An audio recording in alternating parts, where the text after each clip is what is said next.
right, we're going to go into the next round. 4 for Yakim, which goes to a king. 6 for Jean-Francois, and a king of spades for Carola. Let's see. She actually has a pretty decent pace. She's got a pace of 8. Jean-Francois, though, has a pace of 14, so he's going to be able to catch her if she tries to run, which I don't think she's completely aware of. I think animalistic panic is beginning to set in. She turns and tries to fire one-handed, but she's going to run as well, so let's see. She only got 4 paces, so this is -2 for her shot. -2 against Yakim, so it's -4 total, but that explodes. It's 13 -4, that's a 9, that's a hit with a raise. Shit. She turns and fires, but that's a lot of 1s. Now, the shot impacts, and Yakim, though, seems to ignore it. She goes to turn and run, but Yakim is just a little bit faster. He comes running up again, firing as quickly as he can, reloading. So this is -2 plus his rapid fire. That's 2 hits. What is that noise? 2, 3. None with a raise, though. So, first shots begin. It's 12. Pardon me while I do math. 12 and 13, that's not enough. Second shots. Oh, they both explode. So that's 12. 12 plus 9 is 21. Oof. She takes another wound. And with his last shot that managed to hit, that explodes. It's 11. 11, 17. Ooh, with 5. Rapid fire. He starts taking advantage of a wounded animal. She drops into the heavy mud. 3 wounds as these soaking holes begin to just spray her lifeblood out into the floor of the forest. Yakim starts stalking up, more like a prey-driven predator than someone who was just hiding from explosions mere moments before. We go now to Jean-Francois, who's seeing all this. He's going to take his shots. -2 on these, of course, but he does not get a single shot that seems to work. We go now to the last, potentially last round of combat. Jack, a 10, and the 5. So Yakim goes first. I think at this point, he's not seeing a wounded animal. He's seeing his weapons and everything that had been taken from him today. This really shitty job that he had taken that should have gone a lot easier than it has. He's going to take his shots, spray him again. Oh, that explodes. So he gets 1 hit with a raise. But of course, with the way things are going, this might be more than enough. No, not at all. 4, 5, 6, 7, that sucks. Bullet still impacting into her heavy metal armor, bouncing off and around as she is now trying to crawl her way out to get back up onto her feet. Let's see if Jean-Francois, murderer. That explodes. Oh, that'll do it. Yeah. So he hits once, no raise. That's 8. 9, 10, 11. That's not enough, though. These lower-powered kinetic weapons, they're great for unarmored targets, especially, in Rift's world. But now, with the amount of heavy armor that's available, it becomes harder and harder to actually find something that can penetrate heavy armor. As we go, she is going to try to get up and run. 4, which her pace is reduced from 3 wounds to 5. She rolled a 4, so she gets to take 1 extra pace than she had before. Leaking, she's actually going to try to stealth as she tries to save her own hide. This is a -3, though. That's a 2. No. it's a 3 for Yakim, which evolves into an 8. The jack for Jean-Francois, but the ace for Grola. She's going to try to... Now her pace is still reduced to 7. She's outpacing Jean-Francois, but she can't seem to get away from the incredibly quick-footed Yakim. Jean-Francois is going to take his 3 shots. Oh, 2 of them explode. Both with raises. 3d6 damage. That's not enough. That was all 1s. Oops, all 1s. Let's see, that's 6, 12. That's not enough. The bullets just continue echoing off of the heavy armor. I'm going to give... Yeah, what is his notice? His notice is a 6. So I'm going to give Yakim... He stoops down and tucked into the belt of one of these creatures, he finds his vibro short sword, which he had turned over. And with his pace, 14, I'm going to give him... Oh, yeah. No, he can run 22 inches squared on a battle map. So given the fact that each one is supposed to be about 2 yards, I mean, he's running at 15, 20 miles per hour. He comes sprinting up. Now, this is multi-action penalty, or not even multi-action. This is a sprinting penalty, but he is going to try to stab her with a mega damage vibro short sword. So this is a fighting check. He is going to, let's see, it's a D8, a 1 and a 2. He comes up. He draws his vibro short sword, and as he approaches up to Grola, she lashes out these heavy claws on her gauntlets, knocking the short sword aside. But now, of course, these long rifles are no longer of any use, and in a straight strength check, well, truth be told, Yakim might be in over his head. We'll find out. So we go, it's an 8 for Yakim, a 2 for Jean-Francois, and a 9 for Grola. She knows that, of course, if she turns tails and run, then he's just going to stab her in the back. So she's going to try to fight. Now, this is a -3 because of the wounds, and also a -2 because of his his enhanced juicer abilities. So that is a 6 and a 3, so reduced by...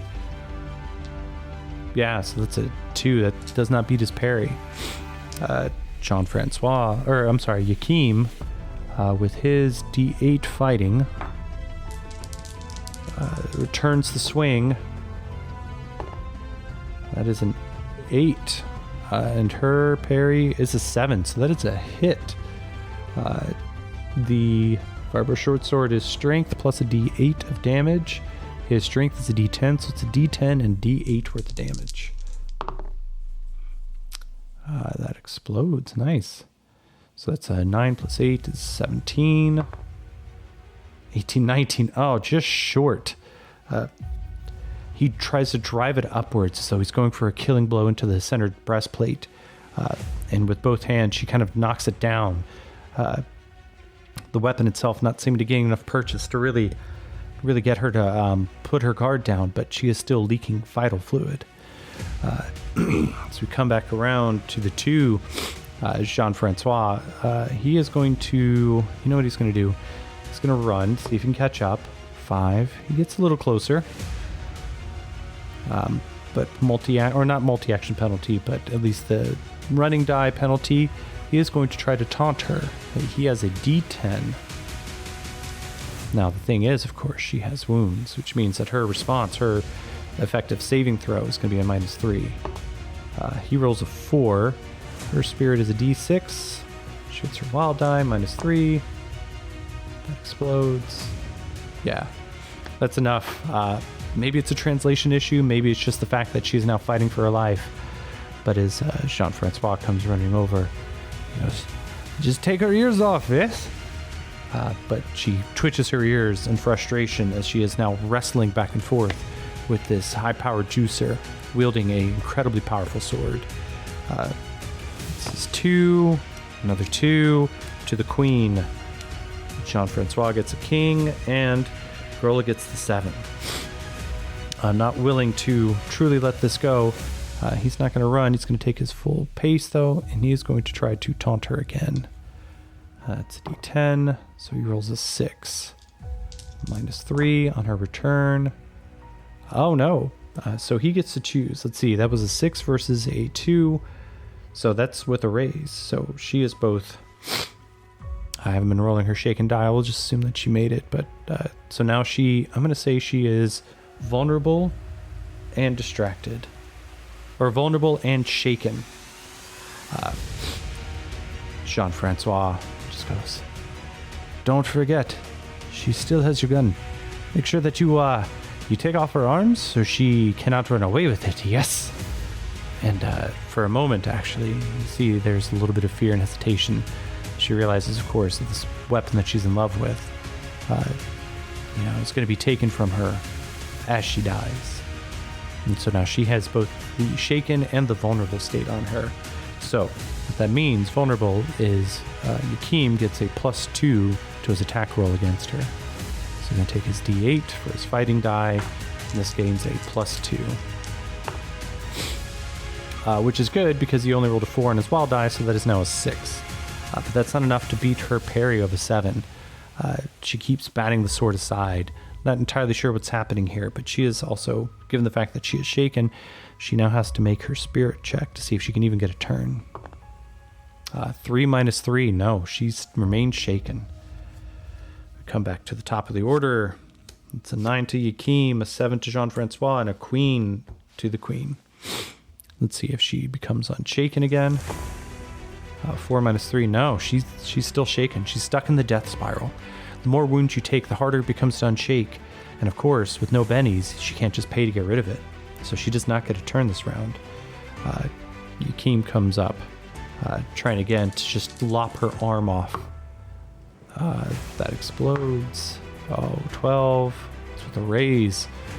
So he gets to take his Vibro Short Sword, which is his d10 plus a d8 plus a d6. Make sure I have the right dice there. 10, 15. No, that's not enough. Chipping off against the armor, he actually leaves sparks as he begins carving through, but the armor is incredibly tough on this creature. Jean-Francois, or actually she was... No, this is against damage, that's right. Actually, I need to check something here. What is the armor piercing on a Vibro Short Sword? It is 8. She has a toughness of 8. Actually, let me make sure I got this right. Toughness of 20, but she has 8 armor, and a Vibro Short Sword has an armor piercing of 8. He probably should have killed her already. But, okay. She stumbles forward, raking those claws towards his face. He steps back carefully, and with kind of a practice motion, steps backwards, pirouettes almost, and then drives straight forward. There's a... It's the Vibro Short Sword begins to cauterize and burn inside her form. The way these weapons work is just vicious. As a charge is driven through the actual item, the weapon begins to take on almost a invisible field. This invisible field of energy allows it to effectively almost shift. It begins to cut through molecular bonds and atoms, but instead of leaving a explosion, a nuclear detonation where they could occur, instead it just leaves clean cut.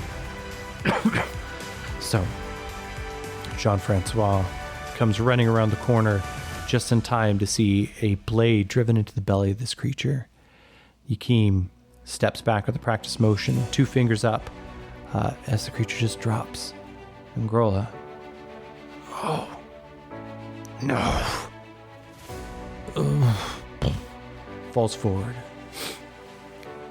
Yakeem steps up, kicks her aside, sees that her arm is limp right now. She's coughing. Shouldn't have taken my fucking gun. I had a ticket. And he drops the gun check ticket on her, grabs his JA9 variable laser rifle, and his NG56 light ion pistol. Begins putting them, cleans off the edge of the blade, puts it back in its sheath, runs the gun, throws it over his shoulder, and puts the pistol and its holster at his thigh. Just as Jean-Francois comes around the corner and goes, "Oh, is she dead?" He goes, "I don't know. She fought like hell, though. But, in the end, everybody does." He turns, and as he kind of clutches against the hole in his gut, he still hears that beeping. A reminder, of course, that he has effectively used up just a little bit more of his already pretty short life. The wounds, the cuts, the burns, and the holes in his armor. Body underneath heals, but for how much longer? It seemed to take a second before it actually kicked in last time. He picks up the assault rifle, looks it over, goes, "This could be handy. You should keep yours too." Jean-Francois, "Oh, for real? I figured you wouldn't let me keep one. Is this okay?" He goes, "Look, man, you saved me twice. I'm not exactly gonna get pissy at you for this now."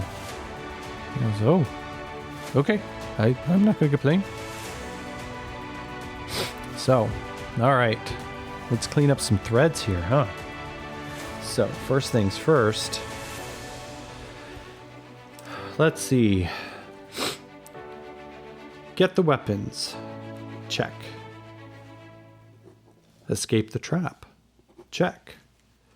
So, now we don't know the state of the vehicle yet, so that might be a thing. So I'm not going to roll on any tables or anything to determine if we are going to run into Grola. I don't think Tolva's going to be coming back. He took a hit that should have killed anyone. But Grola has a possibility, so here's what I'm going to do. She got hit with a mega damage weapon. We're going to play by the same rules. She's going to roll her Vigor Dive, D12, to see if she bleeds out right now. So she has -3, as she's taken 4 wounds. Okay.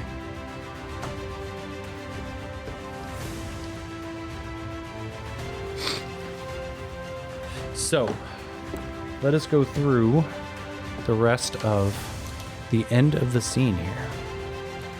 I'm going to pull up these cards and get these back into a deck. I'm going to clean up the minis that now fill everything in front of me. First things first, Fate Chart, Chaos Factor. So, this is kind of a mixed bag here. The end of our scene at the last session was definitely not in their favor.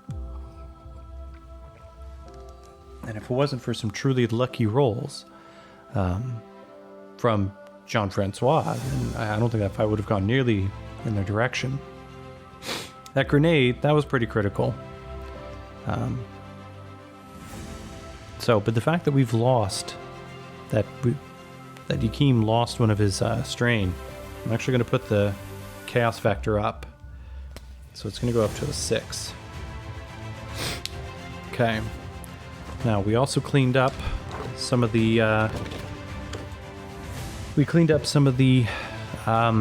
threads that are going on. So let's see, what do we still have here? We have threads list. Return the creepy doll. Yep. Fixed vehicle, we don't know the state of it.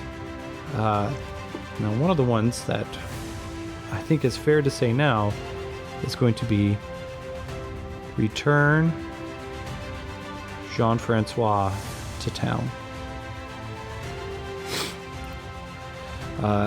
Let's see, what other threads would have possibly come up? None that I can think of. I think that was kind of like a self-revolving storyline there.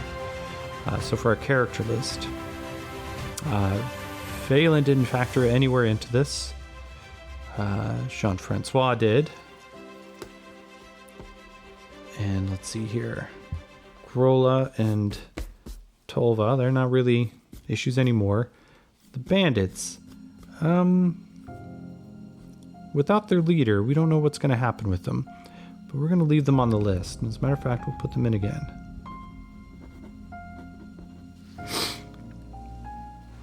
So, but I think that's a pretty solid list there. Now, I think the start of our next scene is going to be Jean-Francois and Yakim returning over to the vehicle. So the first thing is we're going to roll D10. That is a 4, which means, of course, it's under our fate chart, or under our fate check. I'm sorry, under the chaos factor. And if I remember correctly, a 4 leads us into a change scene.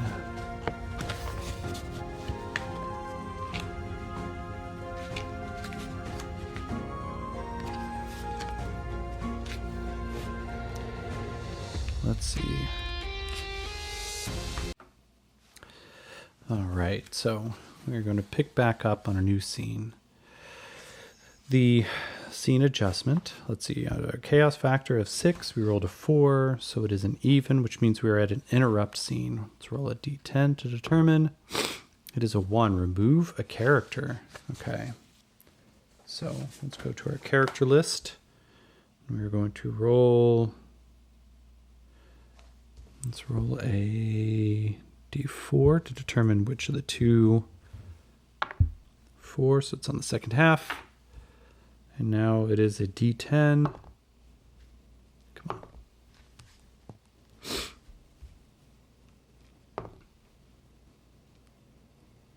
Huh. Okay. So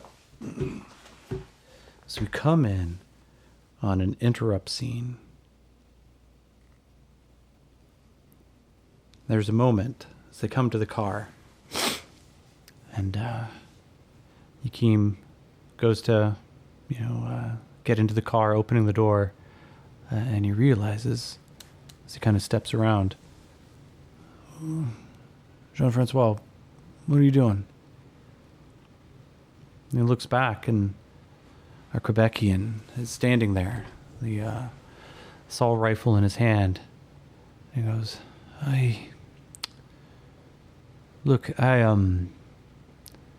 that was too much for me. That was intense. Is this how your life usually tends to go? Yakim, I don't know how it tends to go.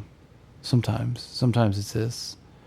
Sometimes it's easier. Sometimes it's harder. I can't tell you which way it's always going to go every day. He goes, I have no intention of being a sidekick for you, eh? He goes, we seem to work pretty well there.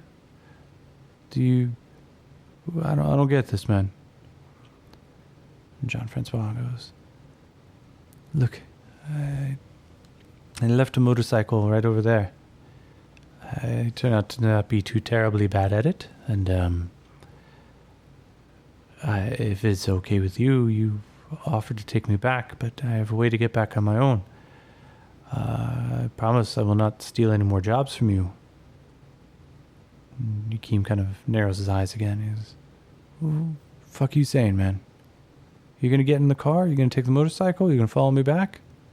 Or are you leaving? Jean-Francois goes, I think this is a good chance for me to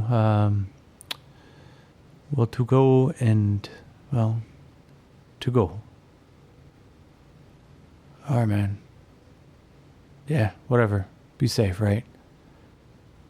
And Jean-Francois goes, you're a big sweetie. Oh, make no mistake. I will keep an eye open for you, Mr. Yakim. I do not think this is the end of getting to know you. I just think that this may be a good chance for me to make sure that whatever befalls you, I may be around to pick up the pieces later, yes? But that, and he points over to what is still a small, burning copse of trees and the dead and dying still lying around, that electrical fire smell coming off of what's remaining of the power armor, smoking and cindering in its home crater. He goes, That was fucked up. And I am not built for this kind of thing. As you say, I'm a thief, yeah? Then a thief does not get involved in shootouts. But I'll be seeing you around. Yeah. That sounds good, man. He watches as the motorbike, he picks him back up. The heavy engine. He takes off. Nikim stands there with one foot in his car, kind of just watching him go off.